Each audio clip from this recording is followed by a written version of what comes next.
그러면 영적인 기능의 손상을 보면요, 첫 번째, 손상된 지각입니다. 이 손상된 지각이라는 말을 왜 썼냐면, 이 직관 파트에서 지각 하나만 지금 다루려고 그래요.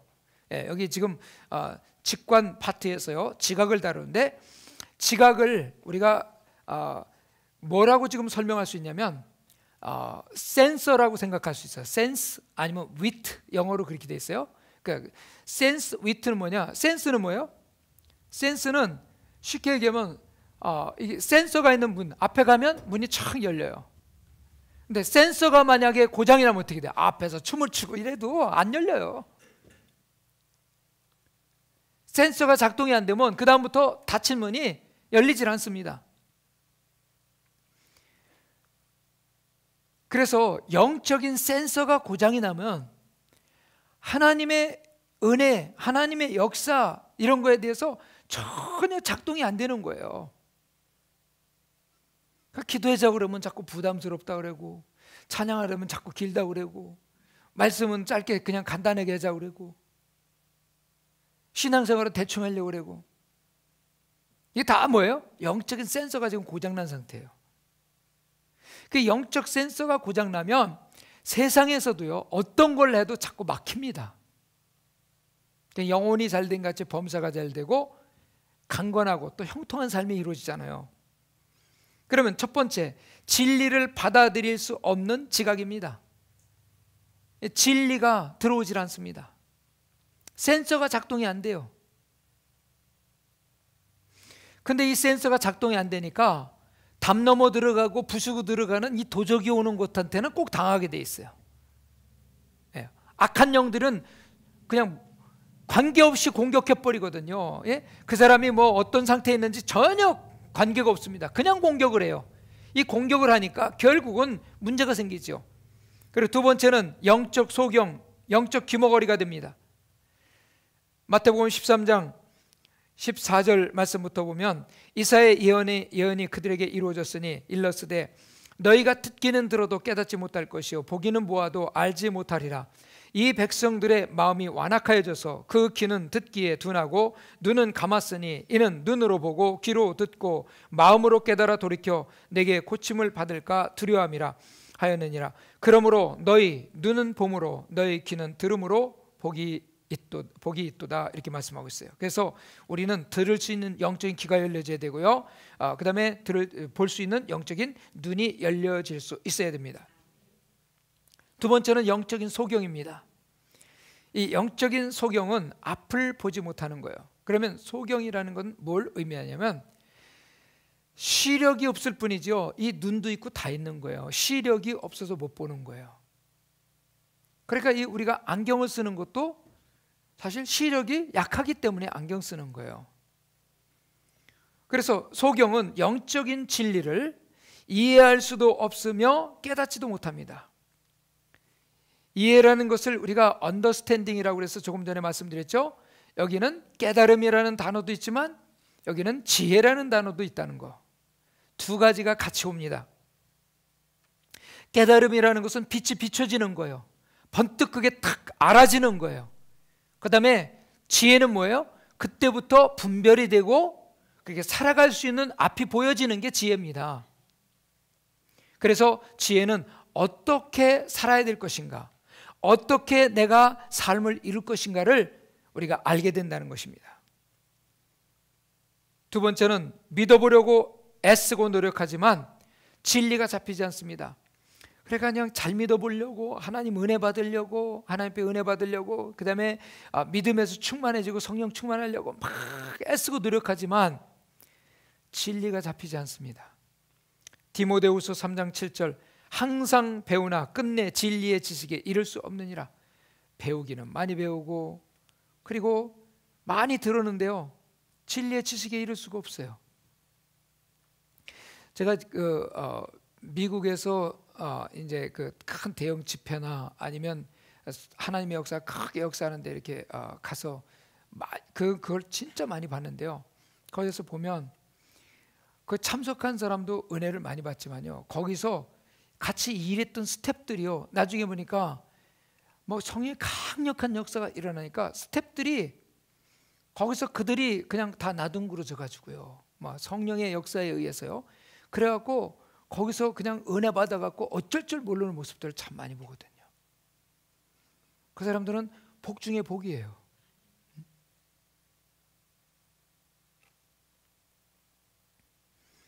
그래서 어떤 사람은 막 애쓰고 노력해도 안 되는데 거기 와서 그냥 섬기면서 은혜는 자기가 다 받는 사람들 있잖아요. 그리고 이런 경우가 있죠. 어떤 분을 막 은혜 받는 장소에 이제 이렇게 인도하고 갔어요. 갔는데 이끌고 간 사람보다 끌려온 사람이 그날 인생이 바뀌어지는 역사들이 또 일어나잖아요. 참, 그래서 우리가 이게 하나님의 은혜와 축복은요, 우리 인간적으로 이렇게 판단해서 이게 얘기할 수 있는 게 아니라는 걸 느낍니다.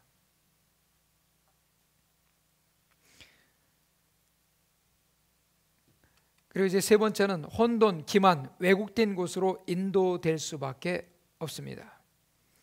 혼돈, 기만, 왜곡된 곳으로 인도될 수밖에 없다. 그래서 마태복음 15장 14절에 보면 그냥 두라. 그들은 맹인이 되어 맹인을 인도하는 자로다. 만일 맹인이 맹인을 인도하면 둘이 다 구덩이에 빠지리라 하시니, 맹인이 맹인을 인도하면 구덩이에다 빠져가지고, 그래서 결국은 앞에서 이끄는 사람 따라가다가 뒤에 사람도 같이 망하는 거예요. 이거를 특히 이제 예수님께서 바리새인들을 비유로 해서 또 말씀을 하셨죠. 너희가 맹인인 줄 아느냐? 알았더라면 차라리 좋았을 뻔했다는 거죠. 그런데 자기들이 옳다고들 아니라고 하니까 결국은 거기 있는 사람을 이끌고 구렁텅이에 같이 빠진다는 얘기죠. 그 세 번째는 영적인 기머거리입니다. 영적인 기머거리. 기도를 하여도 아무런 증거도 받지 못하고 성경을 읽고 듣지만 생명력을 얻지 못하는 것을 말합니다.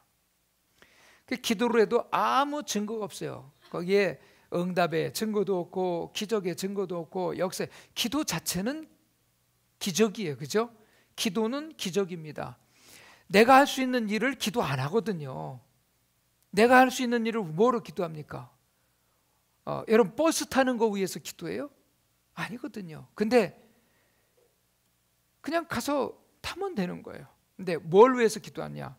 먼 곳을 가는데 특별한 시간에 갑니다. 새벽 4시에 출발해요. 근데 그거는 그 전날 내일 놓치지 않도록 기도할 수도 있죠. 왜? 난 늦잠 자니까. 그런 경우도 있지 않습니까? 그렇지만 일반적으로 일상생활에서는 그런 거 가지고 기도 안 한단 말입니다. 근데 이 기도 자체는 내가 할 수 없는 것들도 하지만요, 우리는 할 수 있는 것도 우리는 하나님 앞에 기도하는 습관이 필요합니다. 자, 운전 우리가 하지요. 그렇지만 운전을 할 때요, 내가 안전운전하고 다 한다 할지라도 다른 이상한 사람이 와서 여러분 피해를 주면 나는 당하는 거예요. 보호 기도를 할 필요는 있어요. 그리고 말씀을 들으면 생명력을 얻어야 되는데 이 귀머거리니까 아예 귀를 막고 있기 때문에 듣지 못하는 거예요. 두 번째, 말씀에 대한 깨달음이 없고 하나님의 음성을 듣지 못합니다. 이제 우리가 사사기에 보면 삼손이 이제 드릴라에게 결국은 유혹을 당해서 결국은 하나님이 말씀하셨던 나실인의 그 축복, 능력을 다 상실하게 됩니다. 여러분, 일단 유혹이나 이 잘못된 것에 일단 우리가 유혹에 끌려가기 시작하면 영적인 기머거리가 돼요. 하나님의 음성 못 듣습니다. 그럼 누구의 음성만 들어요?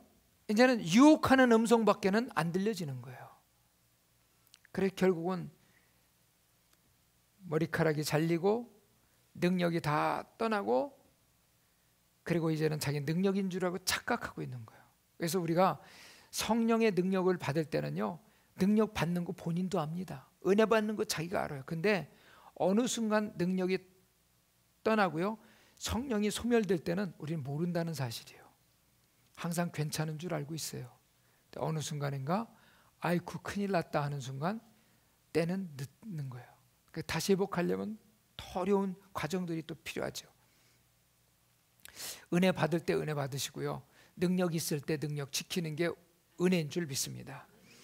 두 번째, 말씀에 대한 깨달음이 없고 하나님의 음성을 듣지 못합니다. 그 다음에 세 번째, 하나님의 뜻을 분별하는 것이나 성령의 은사에 대하여 어려움을 갖고 있습니다. 하나님이 우리에게 주시는 은사 얼마나 귀합니까? 근데 이 은사에 대해서 계속해서 의심을 하고, 그리고 은사에 대한 사모함이 없어져요. 이게 이제 문제가 되죠. 그럼 우리가 영적인 손상이 왜 일어나는가? 영적인 이게 이제 병이 오는 이유들이에요. 첫 번째는 회개하지 않으려는 마음입니다. 회개. 우리가 예수 믿을 때요, 복음의 능력이 역사하기 위해서는 가장 우리에게 필요한 것은 회개입니다. 회개는 하나님과의 모든 우리 사이의 담을 헐어버리는 거예요. 죄악의 담을 헐어버리는 게 회개입니다. 그러면 예수 믿는 순간 원죄와 자범죄, 그때까지 진 자범죄는 다 이제 정리가 됐어요. 그러면 사는 동안 또 우리가 죄 또 짓는 거예요. 그럼 말씀을 읽을 때 깨달아지고, 기도할 때 성령께서 죄에 대하여, 의에 대하여, 세상 심판에 대해서 책망하십니다. 그때 하나님 이게 잘못됐습니다, 죄였습니다.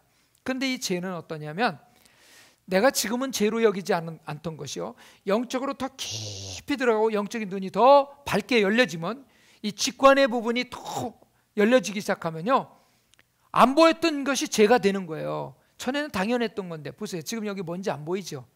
안 보이는데 저 밖에서 강한 햇살이 이렇게 안으로 비춰지면 어때요? 이 자그마한 먼지들이 그렇게 많은 거예요. 그걸 우리 호흡하면서 지금 마시고 있어요. 아유, 먼지가 이렇게 많을 수가 없어. 왜? 빛이 강하게 비춰지니까.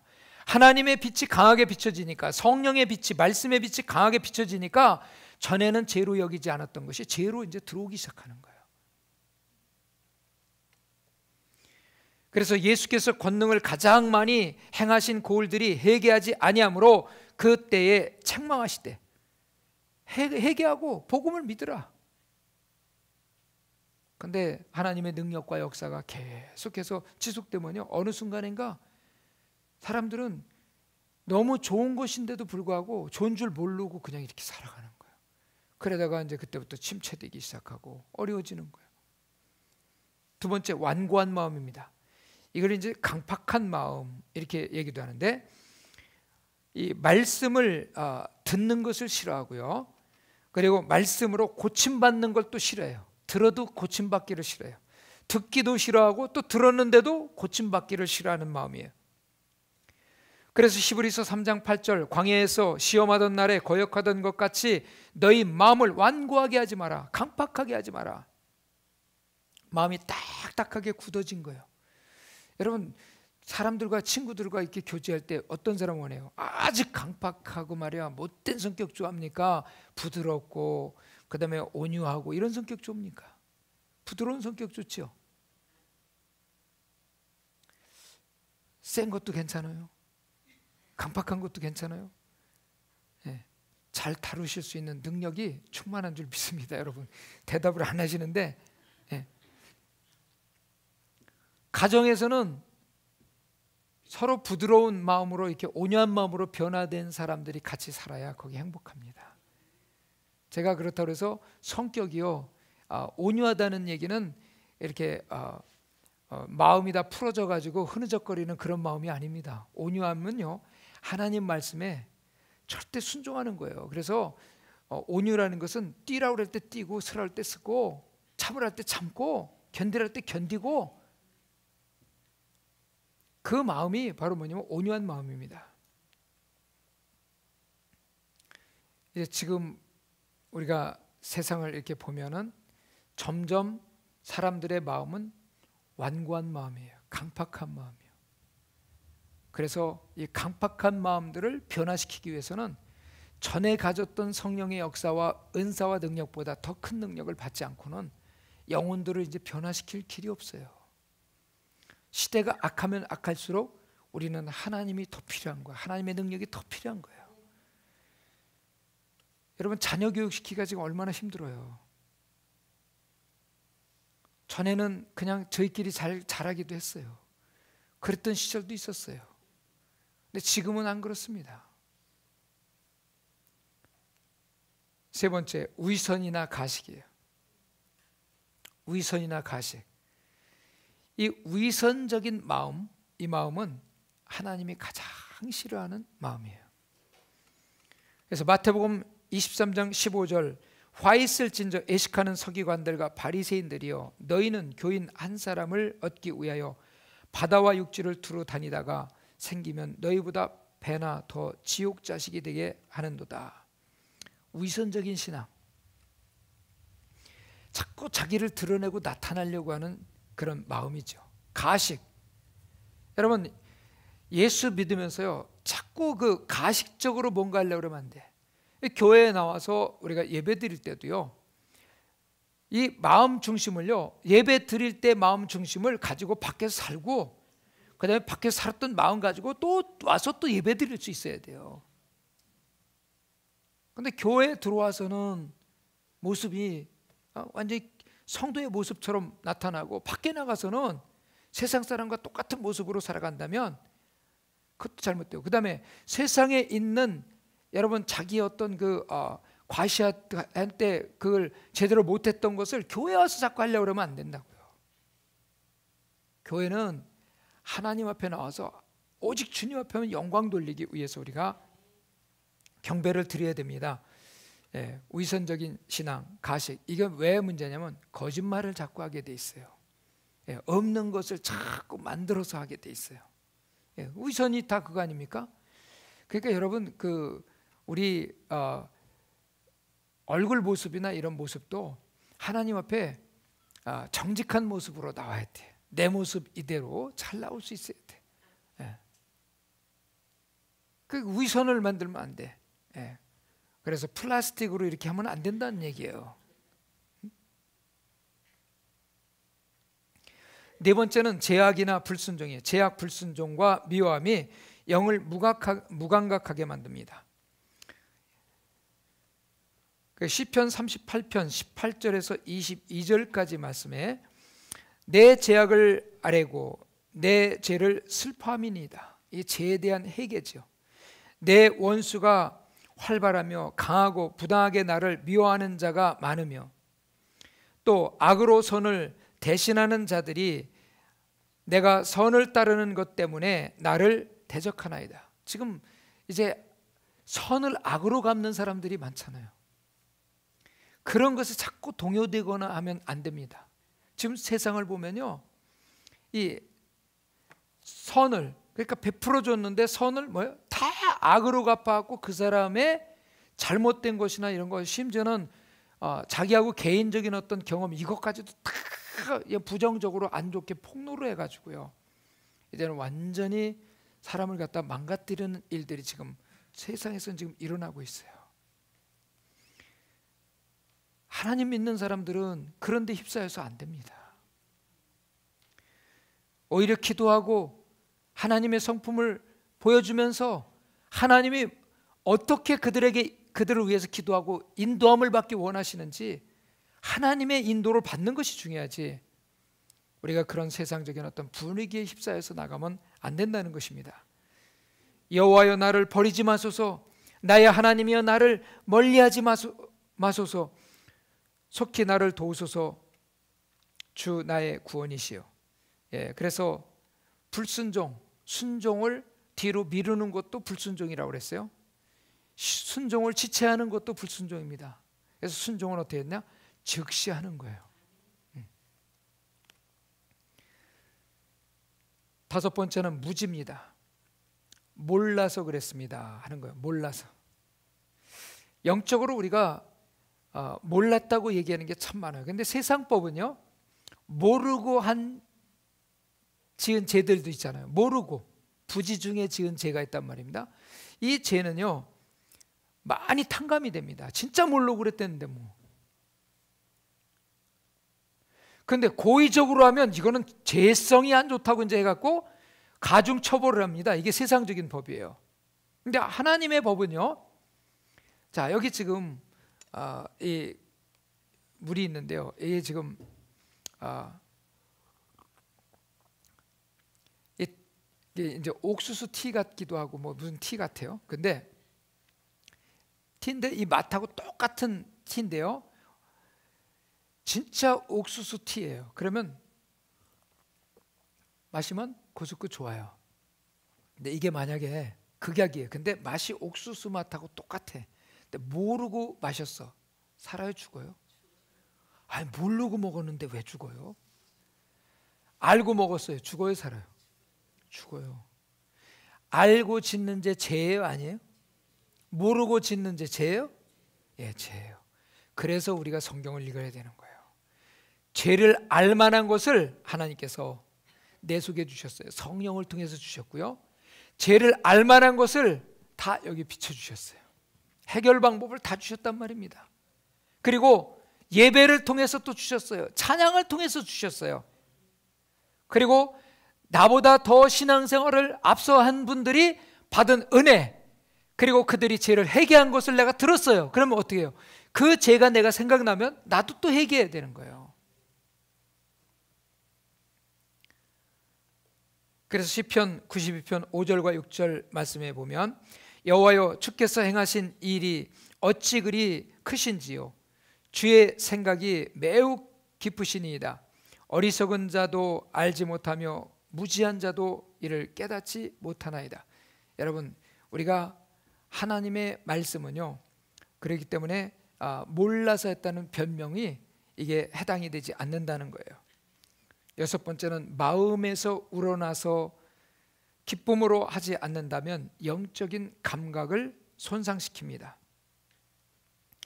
여기 지금 마음에서 우러나서 하는 것 보세요. 누구를 이렇게 이제 선물을 줄 때도 그렇고, 그리고 누구를 이렇게 도와줄 때도 마찬가지예요. 자, 우리 이제 선물을 이렇게 주고 나면 선물에서 뭘 받아야 돼요? 그 선물을 준비하고 포장하고, 그리고 그 선물을 다니면서 그걸 나를 생각하고 샀다는 그 마음을 받아야 되는데, 이게 얼마짜리야? 사람 어떻게 보는 거야? 싸구려를 줬어. 어? 내가 이렇게 허접한 사람이냐? 이러고 있거든요. 그리고 이 선물은 마음을 받아야 되는데 뭘 받느냐면 내가 필요한지 안 필요한지, 아니 그 필요한 것을 공급해 주는 게 선물이 아닙니다. 선물은 여러분 필요로 공급해 주는 게 아니에요.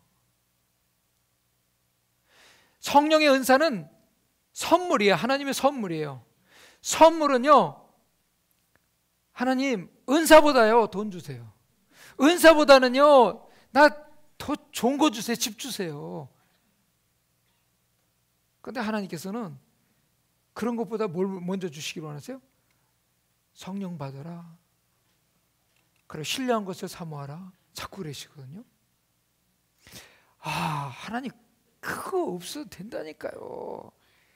그냥 지혜를 뭘 주셔갖고 그것도 지혜를 사용해서 집을 사게 하십니까? 그냥 집을 주시면 끝나는 거지.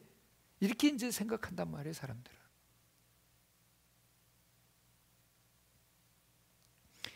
하나님, 저는 이 마음으로 받는 걸 하나님과의 관계 속에서 늘 배웁니다.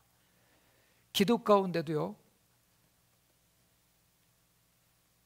하나님과 대화 가운데 며칠을 사랑의 고백만 하고도 지나갔어요. 아니 뭐 그렇게 그냥 하나님 사랑해요 그리고 하나님 내가 너 사랑한다 그러면 아멘 그리고 할렐루야 그러면 끝나지. 마음에서부터 정말 주님 사랑합니다. 주님 사랑해요. 네. 이 세상 무엇보다도 사랑합니다. 주님보다 더 사랑하는 거 없게 해주세요. 뭐 고백하면 기도합니다. 막 눈물로 기도하고. 그게 뭐예요? 마음이에요. 그러니까 그 고백을 며칠 동안 하니까 그때 하나님께서 저에게도 나도 네 마음 안다. 난 네 고백 들었어. 네 중심 내가 봤어. 난 그게 너무 감사했는데 왜 하나님께 인정받으니까.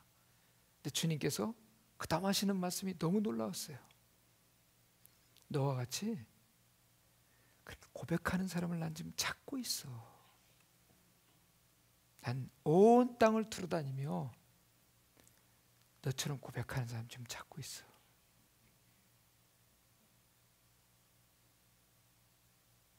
주님이 그들을 통해서 역사하시기를 원하신대요. 그래서 주님 앞에 뭘 해야 돼요? 다 마음으로 해야 돼. 마음으로. 하나님이 내가 A를 구했는데 하나님 B를 주셨을 때 주여 감사합니다. 제가 구한 건 A인데요. 하나님 B를 주셨군요. 그리고 감사해야지. 주님 B 아니라니까요. 나 필요 없어요. 선물은 언제나요 마음을 받는 거예요. 그래서 선물을 준 사람들이 상처받고 그 다음에 다시는 그 사람한테 선물 안 주려고 그러는 사람은 누군지 아세요? 아유 나 이거 별 필요 없어요. 아유, 누구 줘 버릴까 봐 이러는 사람요 다시는 선물 안 줍니다. 그 사람하고는 마음을 주고받는 관계가 끝나요. 아 진짜예요. 마음을 주고받는 관계가 끝나요. 더 이상 그 사람은 이 사람은 마음을 받지 못하는 사람이에요. 그럼 차라리 정직하게 얘기하는 게 좋아요. 다음부터는 선물보다는 선물만큼 돈을 주세요. 정직하게 하는 게 차라리 낫죠. 왜? 자기는 필요한 게 돈이니까. 그렇게 이야기한다면 그 다음부터 돈은 안 줄 거예요. 돈은 안 줘요. 왜? 그 사람 자꾸 돈 주면 돈벌레 되거든요. 여러분 돈도 마음에 실어서 줄 수 있어요. 그렇지만 더 중요한 거는 여행을 하면서도 그 사람을 생각할 수 있다는 거. 그게 얼마나 귀한 거예요. 주님을 언제나 생각할 수 있는 그 마음, 어디서나 주님을 높일 수 있는 이 마음, 조건 없이 할 수 있는 이 마음이 바로 마음에서 우러나서야 돼요. 찬양도 마음에서 우러나서야 하고, 우리가 복음 증거도 그렇고 기도도 그리고 전도도 마음에서 우러나서야 하고, 봉사도 그렇고 다 이게 마음에서 우러나서야 돼요. 근데 지금 대부분 어떻게 되면 전부 틀에 만들어 갖고요, 프로그램 자 모집 갖고 여기서 요만큼 하고 끝, 할 사람 오세요, 이거 하거든요. 그리고 그것도 막 사진 찍고 막 또 하고, 그리고 1년쯤 지나는데 작년에 이런 거 했는데 지금은 안 하고 있어요. 전부 뭐예요? 프로그램이나 이런 어떤 행사로 끝내버리면 무슨 소용이 있겠냐고요. 우리는요 신앙생활이 마음에서 우러나서 하는 사람은 삶이 되는 거예요. 네? 삶이 신앙생활이 되는 거라고요. 그래서 고린도후서 9장 7절 각각 그 마음에 정한 대로 할 것이요 인색함으로나 억지로 하지 말지니 하나님은 즐겨내는 자를 사랑하시느니라. 이게 지금 헌금에 대한 이야기였어요. 헌금도 억지로 하지 말라는 거예요.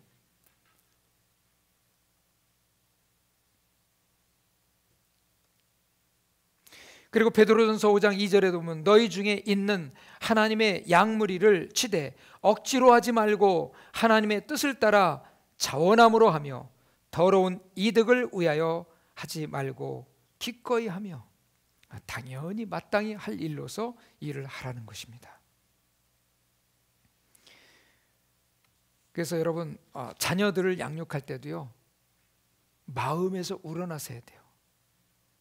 근데 마음에서 우러나서 하지 않고 뭘 했냐면, 내가 얘를 어떻게 버릇을 고칠까, 얘를 어떻게 내가 똘똘한 애 만들까, 얘를 내가 해보고 싶은 걸 못 해본 걸 어떻게 얘를 통해서 내가 성취해볼까. 이게 전부 야망입니다. 그러니까 애들 망가지는 거예요. 마음에서 우러나서 한다면 하나님께서 우리의 자녀들을 어떻게 인도하실까, 얘가 잘하는 것이 뭔가, 얘한테 하나님이 주신 달란트가 뭔가, 얘한테 주신 은사가 뭔가, 그걸 잘 이제 옆에서 열매 맺도록 옆에서 기도해주고 지혜를 주고 나눠주고 격려해주고 인도해주는 거예요. 그렇게 해서 하나님 앞에 쓰임받는 귀한 일꾼 돼서 하나님 은혜 속에 승리하도록 만들어주는 게 부모가 해야 될 일이라고 봅니다.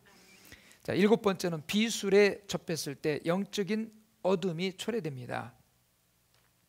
이 비술, 사술 이제 같은 내용들인데 이게 다 뭐냐면 이 잘못된 영을 따랐던 일들입니다.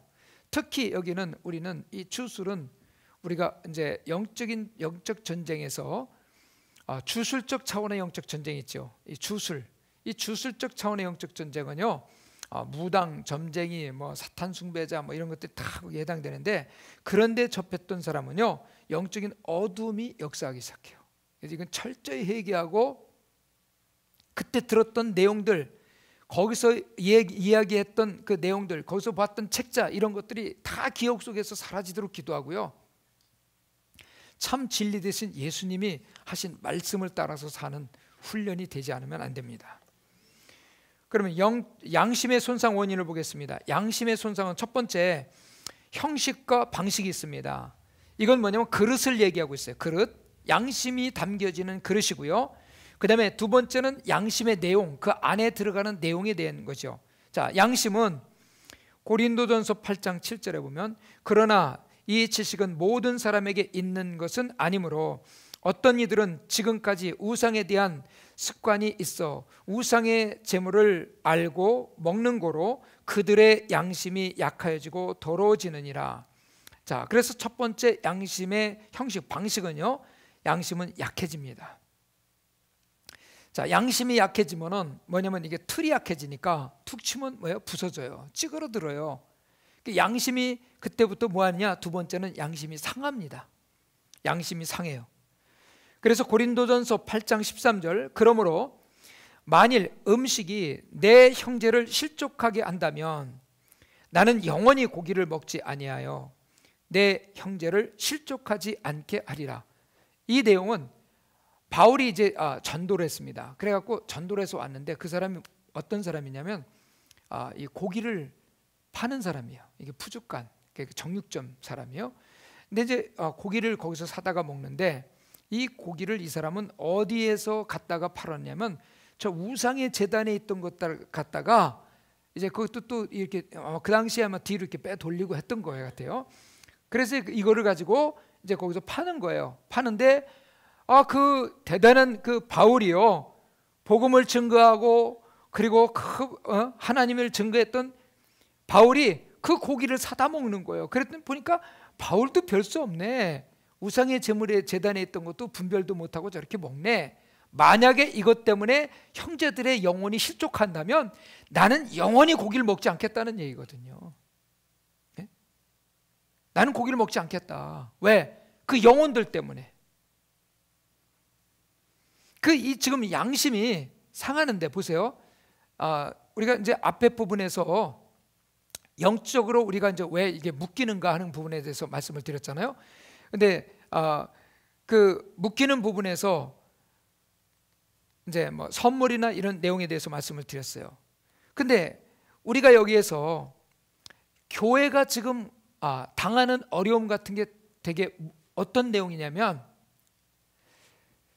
이 진리의 하나님 말씀의 본질을 가지고 잘못된 것을 이야기한다면 그건 고쳐야 돼요, 당연히.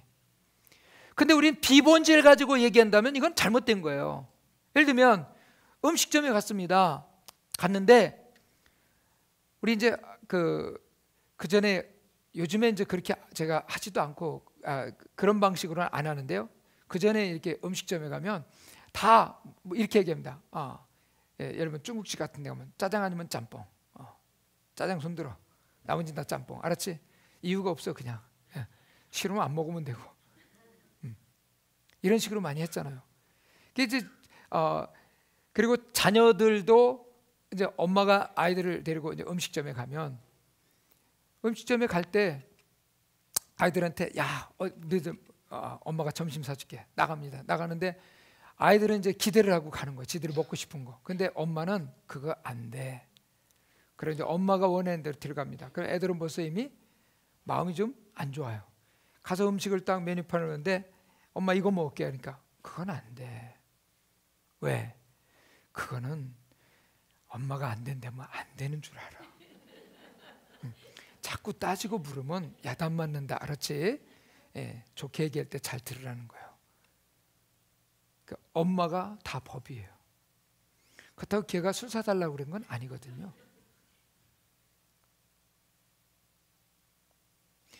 이렇게 엄마가 다 음식을 먹으면서도 그래갖고 너 이거 먹어. 싫어. 이거 먹으라니까? 싫어. 싫으면 굶어. 애는 울면서 그걸 먹습니다. 눈물 젖은 빵을 밖에서 지가 고생하면서 사 먹어야 되는데 엄마 앞에서 지금 엄마가 돈을 지불하면서 눈물 젖은 떡을 먹고 있는 거예요. 지금 음식을 먹고 있어요. 이런 애들은 나중에 어딜 가면 결정할 줄 아는 방법을 모릅니다. 결정할 줄을 몰라.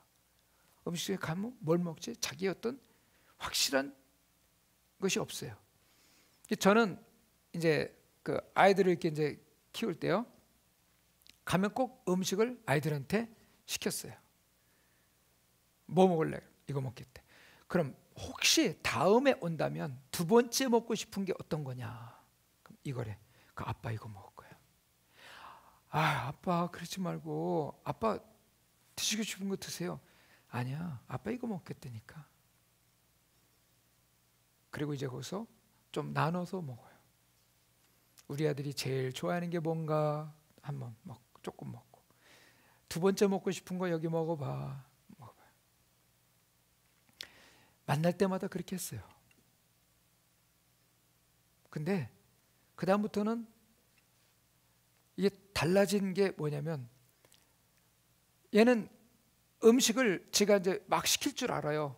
그리고 이것저것 맛을 다 봤어.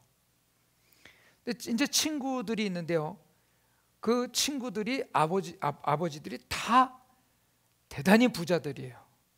근데 이 친구들이 이제 몇이 있는데요. 근데 전부 기업의 이제 회장이고 사장이고 막 그렇습니다. 얘들은 한번 가면 친구들이 어느 식당 갔다 왔다, 어느 식당 갔다 왔다 그 얘기를 하는 거예요. 미국에서지만. 근데 어디 음식을 요즘에 먹으러 가면 우리 아들이 같이 가야 된대요. 왜냐? 가면 뭐 먹는 거 어디가 좋아? 그럼 얘가 다 얘기해 주는 거예요. 무슨 음식 어떻고 맛이 어떻고 너 이거 좋아할 거야? 다 얘기해 준다. 얘들은 그걸 몰라요. 왠지 아세요? 아빠가 비서시켜서 전부 코스 음식만 먹었어. 그러니까 음식 이름도 잘 몰라. 왜? 우리 아빠가 가자고 그래서 다 비서시켜갖고 다 해놨기 때문에 가서 딱 앉으니까 음식이 그냥 나오기 시작했어요. 먹었어요. 근데 뭐 새우도 맛있고 뭣도 맛있고 다 맛있었는데 음식 이름은 잘 몰라. 시킬 줄도 몰라. 왜? 아빠가 알아서 다 하셨어. 비서시켜갖고. 얘들은요, 음식 시킬 줄 몰라요. 그러니까 그 아빠의 문제죠. 만약에 아빠가 자기보다 더 훌륭한 자녀들을 키우려고 했으면 아이들에게 네가 한번 리서치해봐. 네가 한번 가족끼리 먹는 거니까 네가 한번 주문해봐. 그걸 시켰어야죠. 그래야 얘가 나중에 지 스스로 그걸 할 수 있는 능력이 되잖아요. 이 평소 때 그래서 교육 중에 최고의 교육은요, 학교 보내는 것도 교육이지만 더 큰 교육은 가정에서부터 자녀들과 부모 사이의 교육이 중요한 거예요. 근데 그런 데서부터 마음이 상해 있어요. 내 선택이 없어. 그냥 가야 돼. 맛없으면 옆에다 비껴놓으면 되고요. 왜? 음식은 많이 나올 거니까. 싫으면 안 먹으면 되고요.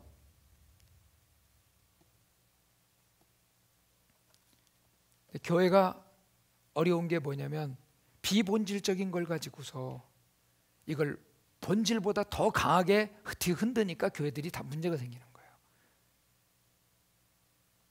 만약 비본질적인 것이 문제가 되면요, 그거 없애버리면 돼요. 그걸 안 하면 되는 거예요. 이제 교회에서 이제 식사하고 막 그런 거 하잖아요. 근데 그것 때문에 너무 힘들하고 지치고 뭐 한 해 만에 다 불러갔고요. 이거를 여러분들이 원치 않으면 우리 안 하겠습니다. 하지 않겠습니다. 다음 달부터 안 합니다. 근데 만약에 여러분들이 하겠다면 결정이 막 되면 하기 싫어도 무조건 해야 됩니다. 그때부터 즐거움으로 하십시오. 그래서 거수했더니 하재요. 그래서 결정이 됐어요. 하기 싫은 사람은 이유 대라고 그랬어요. 그럼 다른 거로 왜? 그걸 상처 주면 안 되니까. 그걸 어떻게 그걸 잘해줄 수 있는지, 그 문제를 해결해 줄 수 있는지, 그걸 또 이제 대책을 강구해야 되겠죠. 그랬더니 문제 보니까 그 문제가 안 되는 거예요. 내가 시간이 좀 부족해갖고 그 봉사하기가 너무 힘들어서 재송해서, 재송은 괜찮다. 와서 먹어라 그냥. 시간 있는 사람들이 만들어 놓으면 시간이 너무 없는 사람은 와서 드셔야 돼. 그게 교회예요. 거기에 신앙적인 양심을 가지고 그 대신 너무 일을 많이 하니까 돈은 많이 벌 거 아니냐 이거예요. 그럼 거기다 돈 많이 갖다 주라 이거예요. 설거지 해야만 꼭 일입니까? 돈 많이 내도 좋잖아요. 그래갖고 다 정상화 시켰어요. 그 대신 지금부터는 어떤 불평이나 말을 하지 마십시오. 하려면 저한테 직접 와서 하십시오.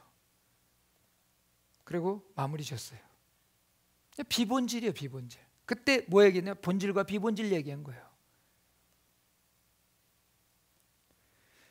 자, 그런데 이 지금 양심이 상하면 그 다음 뭐가 되냐? 양심이 화인을 맞아요. 양심이 화인을 맞습니다. 자기 양심을 화인을 맞아서 애식함으로 거짓말하는 자들이라고 그랬어요.